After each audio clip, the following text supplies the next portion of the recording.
अस्सलाम वालेकुम स्टूडेंट्स। पिछले टॉपिक में हमने नेफ्रॉन की साख्त के बारे में पढ़ा था। नेफ्रॉन के स्ट्रक्चर, हमने उसकी पार्ट्स देखे थे कि नेफ्रॉन के कौन कौन से पार्ट्स है, उसकी स्ट्रक्चर किस तरह से होती है। आज का जो हमारा टॉपिक है वो है फंक्शन ऑफ किडनी के बारे में। किडनी का क्या फंक्शन है?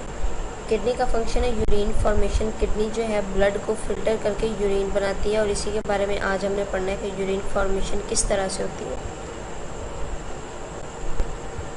सबसे यूरिन फॉर्मेशन के जो हैं 3 स्टेप हैं। 3 स्टेप में से जो सबसे पहला स्टेप है ये है प्रेशर फिल्ट्रेशन। ठीक है, प्रेशर फिल्ट्रेशन का नाम से ही जाहिर है कि इसमें क्या किया जाता है, प्रेशर को जो है हाई रखा जाता है और फिर फिल्टर किया जाता है ब्लड को। सबसे पहले जो ब्लड है वो ग्लोमेरुलस में एंटर होगा। ठीक है ना, ग्लोमेरुलस क्या किसका पार्ट है, ये हमने पढ़ा था, नेफ्रॉन का पार्ट है ग्लोमेरुलस जो है। ठीक है, तो जो ब्लड है वो आर्टरी के ज़रिए से ग्लोमेरुलस में एंटर होगा। ठीक है, रेनल आर्टरी के ज़रिए से। रेनल आर्टरी जो है वो क्या है, ब्लड को कहाँ लेके जाती है, ग्लोमेरुलस की तरफ लेके जाती है। ठीक है, और उसके बाद रेनल आर्टरी जो है आर्ट्रियूल्स में जो है वो तकसीम हो जाता है। ठीक है, आपको पता है आर्टरीज जो है तकसीम होकर आर्ट्रियूल्स बनाते हैं और आर्ट्रियूल्स जो है फिर वो कैपिलरीज में डिवाइड हो जाती है। ठीक है, और कैपिलरीज जो है ये ग्लोमेरुलस को ही हम कह रहे हैं, ये क्या कैपिलरीज का जाल है। ठीक है, तो इस तरह जो ब्लड जो है वो कैपिलरीज में पहुंच जाता है। इसके बाद जो है प्रेशर जो है ब्लड का बहुत हाई रखा जाता है। ठीक है, ताकि उसमें से जो वाटर सॉल्ट्स और ग्लूकोज यूरिया वगैरह है ब्लड में से वो निकल जाए। ठीक है ना, ग्लोमेरुलर कैपिलरीज में से। ठीक है, और वो निकल के कहाँ चला जाता है, फिर बोमेन्स कैप्सूल में चला जाता है। ठीक है, तो इस तरह जो फिल्ट्रेट है ब्लड को जो है वो फिल्टर कर दिया जाता है, यानी उसमें से जो एक्स्ट्रा मटेरियल्स वगैरह होते हैं वो निकल जाते हैं ब्लड में से, और वो निकल के अब जो वो मटेरियल है वो कहाँ चला जाता है, बोमेन्स कैप्सूल में आ जाता है। ठीक है ना, किसके ज़रिए से वो मटेरियल लीव करके जाता है, एफरेंट आर्ट्रियूल्स के ज़रिए से। ठीक है, अब वो जो है मटेरियल जो ग्लोमेरुलर फिल्ट्रेट जो है, ठीक है, अब उसमें क्या क्या चीज़ें होती हैं, उसमें सॉल्ट्स वगैरह वाटर वगैरह होंगे। ठीक है, तो वो सारा जो बोमेन्स कैप्सूल में आ गया है, क्योंकि आर्टरीज़ के अंदर से प्रेशर बहुत ज़्यादा हाई, आर्टरीज़ में जो है सॉरी कैपिलरीज़ में जो है वो क्या है, वो ब्लड फ्लो कर रहा है। ठीक है ना, उसमें से जो है प्रेशर उसका हाई है। हाई प्रेशर की वजह से वो जो सारे उसमें वेस्ट मटेरियल्स वगैरह हैं, वाटर सॉल्ट्स वगैरह, वो निकल के कहाँ पे आ जाते हैं, वो फिल्ट्रेट होकर बोमेन्स कैप्सूल में आ जाते हैं। अब ये जो मटेरियल बोमेन्स कैप्सूल में आया है इसे हम क्या कहते हैं, ग्लोमेरुलर फिल्ट्रेट कहते हैं।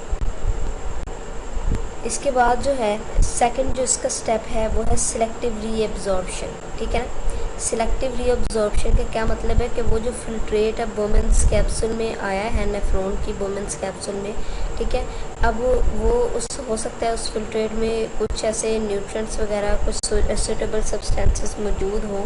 ठीक है, मिनरल्स वगैरह मौजूद हो, तो बॉडी की कोशिश होती है कि जितना भी जो मटेरियल है न्यूट्रिएंट्स वगैरह उसको एब्जॉर्ब कर लिया जाए। नेफ्रॉन की कोशिश ये होती है। ठीक है, तो इसमें अब क्या होता है कि इस स्टेप में 99% जो ग्लोमेरुलर फिल्ट्रेट है, ठीक है, जो फिल्ट्रेट बना है ग्लोमेरुलर फिल्ट्रेट उसे कहेंगे। ठीक है, जो बोमेन्स कैप्सूल में फिल्ट्रेट आया है ब्लड के फिल्ट्रेशन से, उसे हम क्या कहेंगे, ग्लोमेरुलर फिल्ट्रेट कहेंगे। ठीक है, अब उसका 99% जो है वो रीअब्जॉर्ब कर लिया जाता है।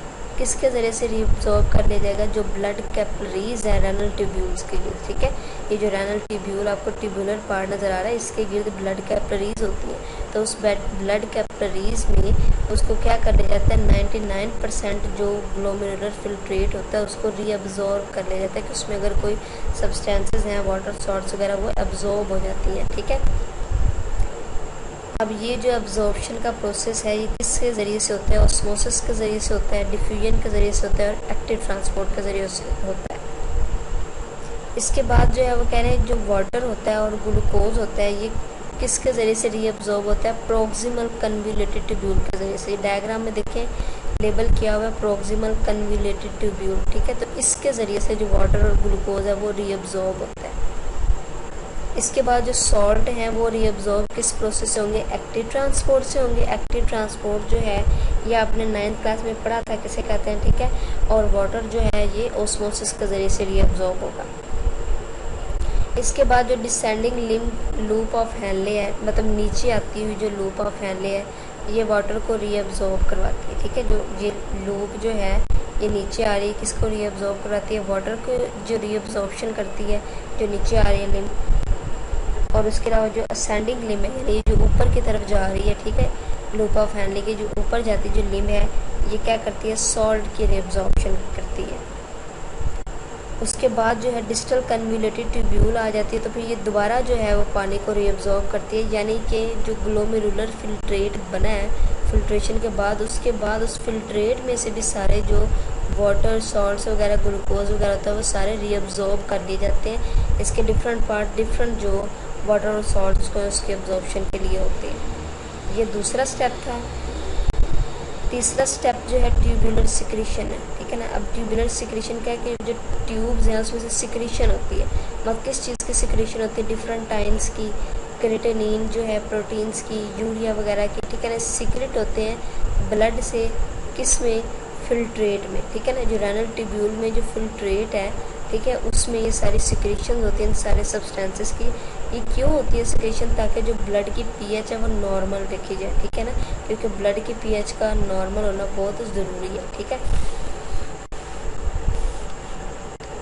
ये जो हमारा आज का टॉपिक था इसमें इम्पोर्टेंट लॉन्ग क्वेश्चन यही बन रहा है कि फंक्शन किडनी का क्या है। तो फंक्शन ऑफ किडनी क्या है, यूरिन फॉर्मेशन है, या ये इस तरह से क्वेश्चन आ सकता है लॉन्ग क्वेश्चन, या ये क्वेश्चन इस तरह से आ सकता है, right a note on formation of urine, ठीक है ना। 3 स्टेप्स कौन से हैं यूरिन फॉर्मेशन के, तो हमने 3 स्टेप्स आज कौन कौन से पढ़े हैं। पहला स्टेप हमने पढ़ा है प्रेशर फिल्ट्रेशन, दूसरा हमने पढ़ा है रीअब्जॉर्प्शन, और तीसरा हमने क्या पढ़ा है, सिक्रीशन, ठीक है। तो इन 3 स्टेप्स के बाद जो है वो ब्लड को फिल्टर करने के बाद यूरिन फॉर्मेशन होती है, ठीक है।